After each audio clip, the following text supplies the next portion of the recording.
The children are grouped based on the most recent Lexile level set, and they also are grouped based on recent CGA data, as well as any of the the data from the teacher-made assessments. So when you triangulate all sources of data, they're generally performing at the same range. Right now, their current reading levels range in between M and N, and this book was actually a level P, so it provided a great foundation for the guided reading group. The book actually was really great for moving their instruction right along. So guys, today we're going to do a guided reading lesson again, and I have a book that I want to share with you today. It's called The First Woman Doctor. All right, before we start reading, I want to ask you a question. Have you ever been the first in your family to do something, like be the first girl or be the first boy to ever do something in your family? Yes? Well, I was the first boy my mom had. You were the first boy that your mother had, okay. Billy, what about you? I was the first boy that my mama had also. Okay. Katina, have you ever been the first to do something in your family or even amongst your friends? No? Okay. And then what about you, Ricky? I was the first one to be the leader. The first one to be the leader of something? Okay. All right. Well, this is what this book is all about. Again, this is called The First Woman Doctor, and we're going to do this today. We're going to read this book for our guided reading lesson today, okay? I want to go over some word work with you because there are words in this book that you may be unfamiliar with. And so I kind of want to go over one of the rules for some of those words that we'll see, okay?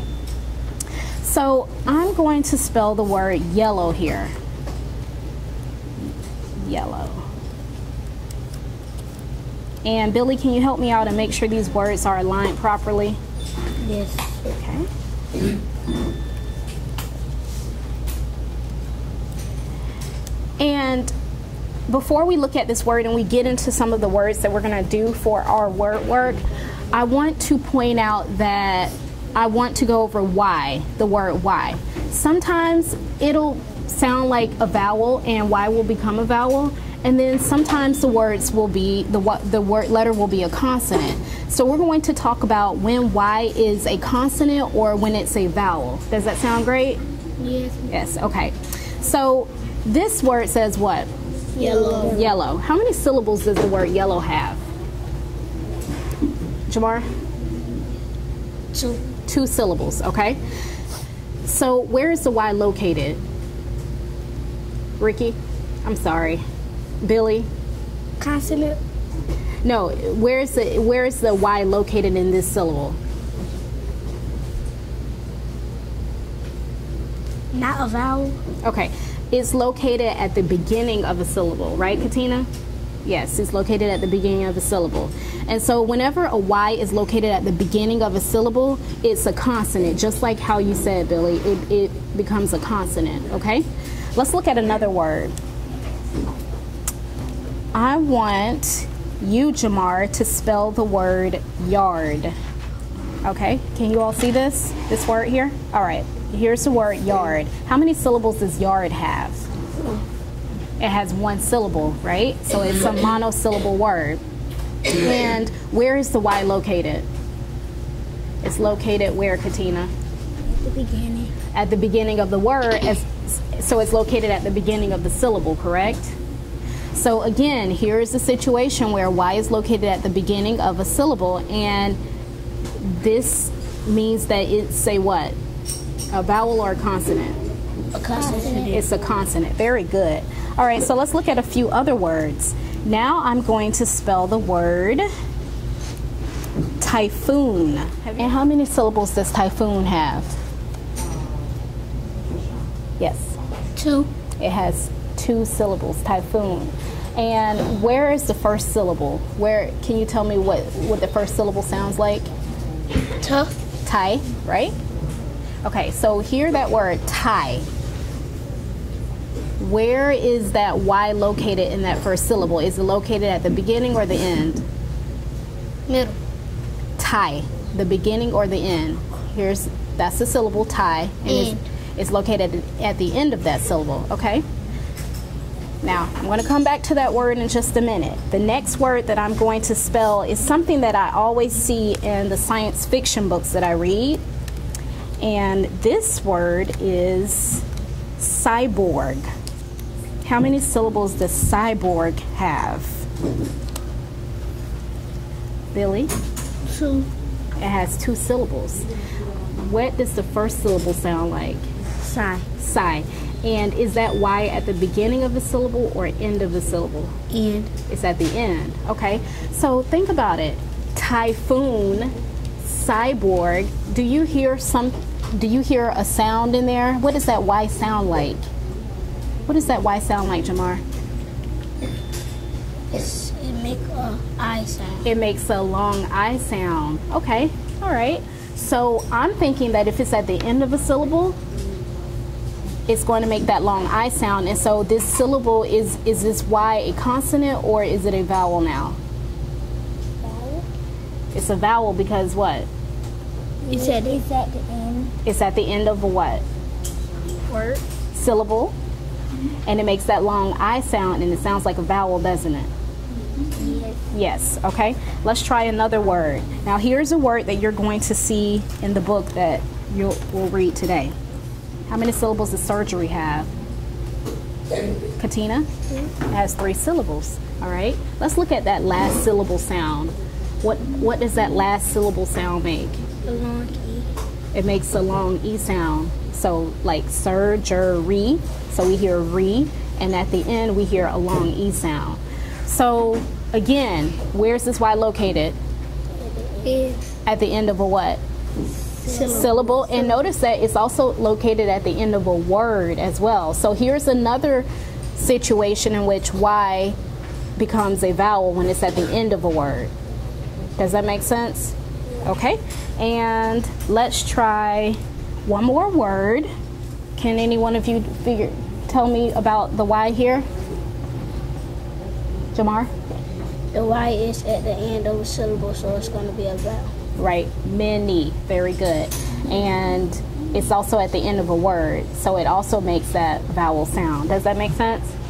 All right, now here are a few exceptions. There are always exceptions to every rule. Now, how many syllables does say have? 1. Ricky? 1. It has one syllable, so that means it's a monosyllable word. Now, the Y is at the end of the word, isn't it? Yes, ma'am. But does it make that long I or that long E sound? No. No, what sound do you hear here? The own sound. Its own sound. You hear the word, you hear, Yeah. okay, you hear say, you hear A at the end, right? But that Y is not making that long A sound. What's causing that long A sound? Katina? The A and the Y. The A and the Y, very good. That's called a vowel digraph, okay? And so there will be some exceptions again. You have say and you have day, okay? And then you have a few other words that are monosyllable that goes along with that. So here's our word work. That's our word work. Now let's get into our book that we're going to read today, The First Woman Doctor, all right? I want to front load you with some vocabulary terms that I think you may be unfamiliar with, and we'll talk about those. If you look at page, and then on that same page, in one of the text features, the photograph here, you'll see the word suffrage. Do you see that on the picture, the word suffrage on a sign in the picture? Yes. Okay. Suffrage means the right to vote. Back in the early 20th century, women were not allowed to vote. And so here, this is a picture from that time, and they did marches to try to get the right to vote, okay? And then look in the text, look in this caption next to the photograph. It says, women fought for many years until an amendment was passed to give them the right to vote. An amendment is like a change made to a law. So the law at that time was that women were not allowed to vote. And women didn't have a lot of rights during that time as well, but here, this was one of the one of the things they were denied. And so then an amendment was passed to give them that right to vote, okay? And then finally, there's a word on page 10. Here is the vocabulary words that you will come across, and if you forget, I wrote out the definitions for you. I want us to just flip through this book and take a look at all of the text features that will help you understand the text.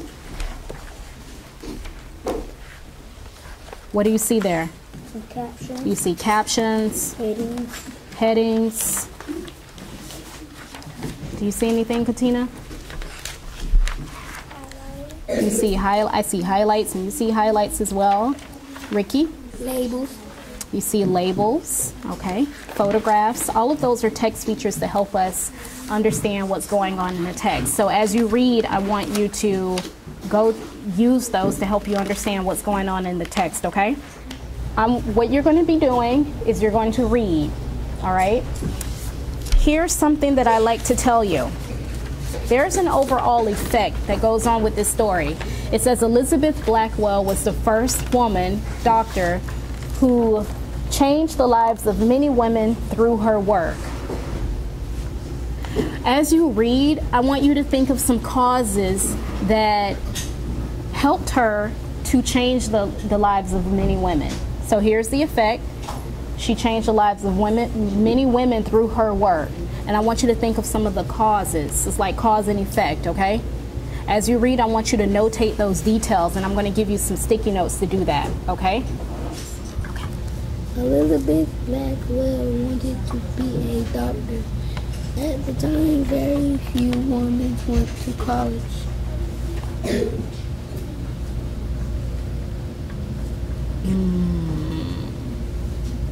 Especially not. What is this? Let's look at this word here. What do you think you see? Do you see any familiar words in here? Especially not. Okay, so you know that this word is pronounced as what? What did you say this word is? Especially. Especially.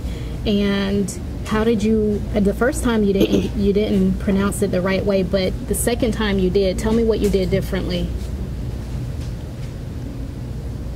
I changed the sound cook into sh. This word right here is special. Oh, this word is especially. Okay. So one way that I can decode this word is I look for familiar words. I know that this word says special. Did you recognize that word in there? Elizabeth's strength and... What is that word?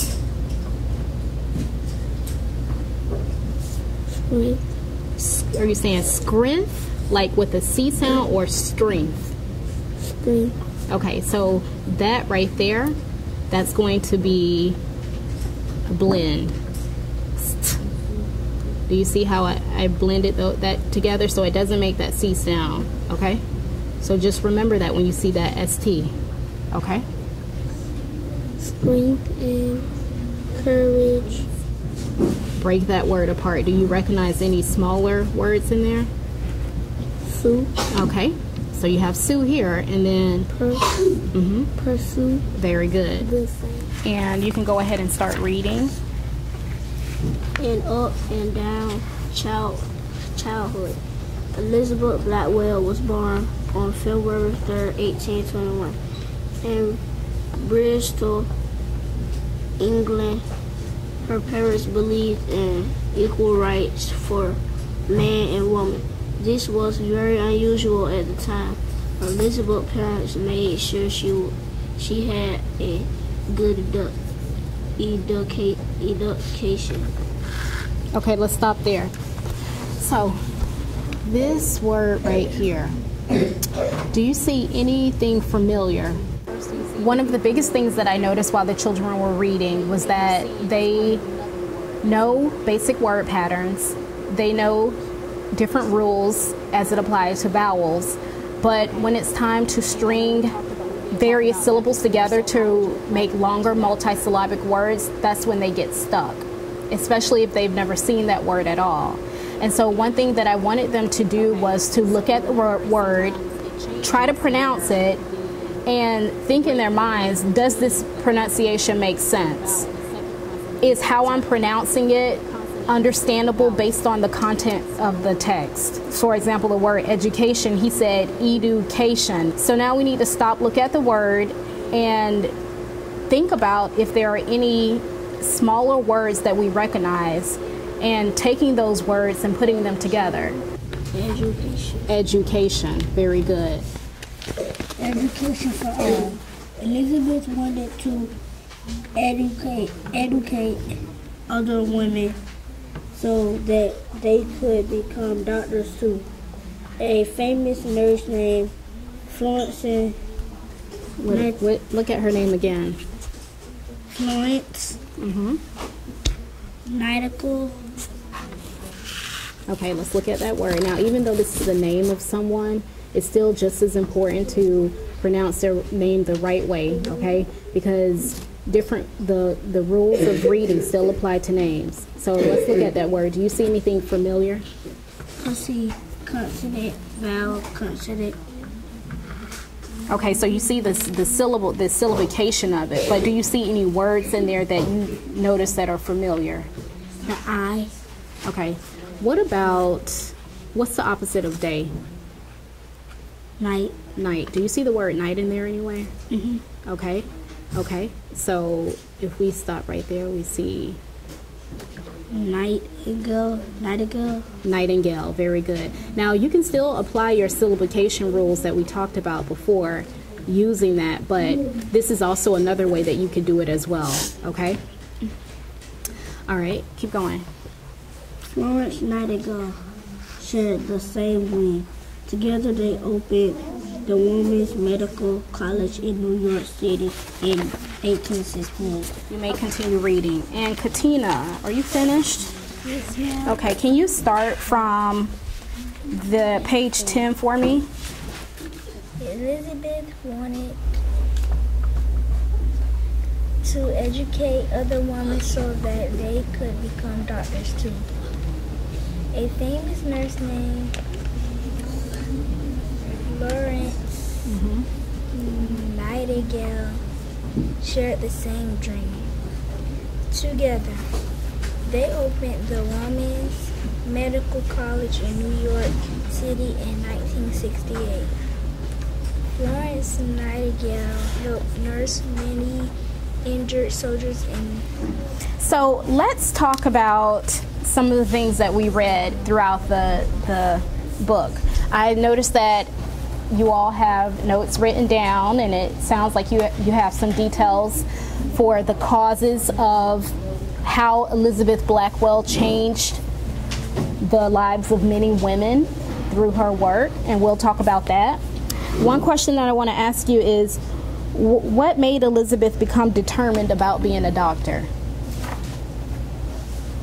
What made her determined about becoming a doctor? I love how Jamar is going back to his text to find details that will help him answer this question.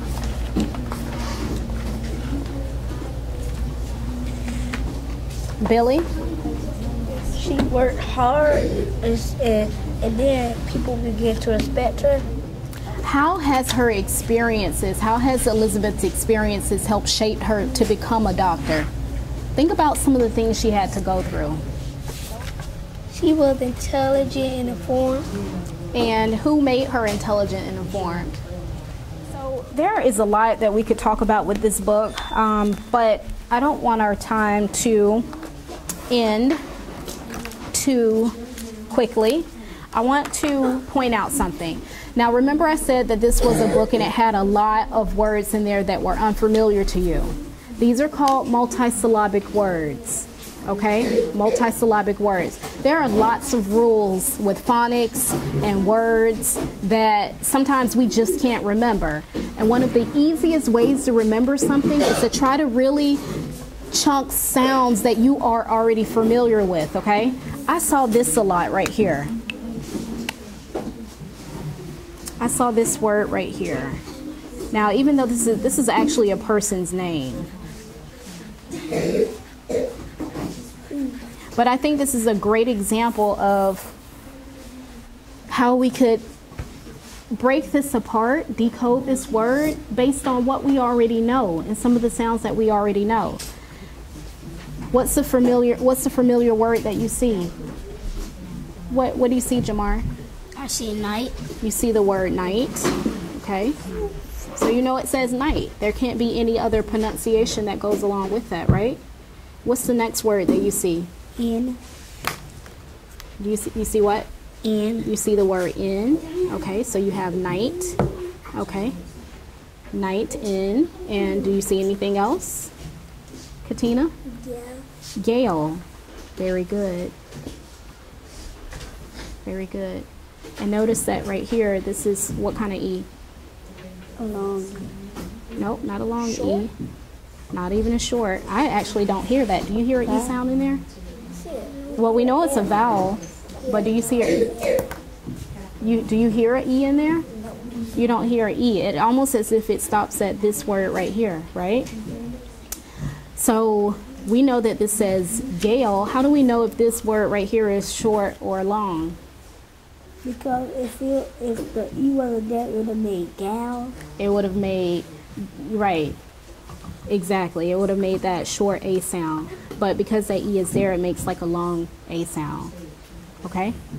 All right. So that's just an example of how we are able to decode a longer multisyllabic word just by chunking, okay?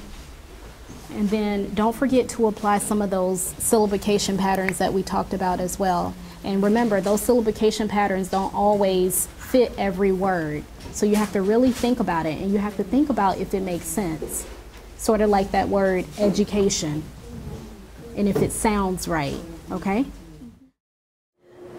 One of the things that I noticed is that they understand basic word patterns and word sounds. They know vowel rules, the rules of different vowel sounds for the most part, but when it's time to string together those longer syllables and to create longer multisyllabic words, that's where they get stuck. And so one thing that I wanted them to do was to look at the word, see if it made sense to them, and if it didn't, comprehension-wise, or even if they knew they were mispronouncing the word, look at the word, see if it has some of those familiar basic words within that word, and string them together. The first thing that I did was to write notes for myself, because it gave me a picture of where they're currently performing and what I need to do next for any type of center work or word work that may be involved, or what my next guided reading lesson would look like. The miscues give us a picture of the students' deficiencies, and it helps tell where our instruction needs to go next. It gives us a snapshot of what the students are capable of decoding and how we could help them to start decoding words that they are missing.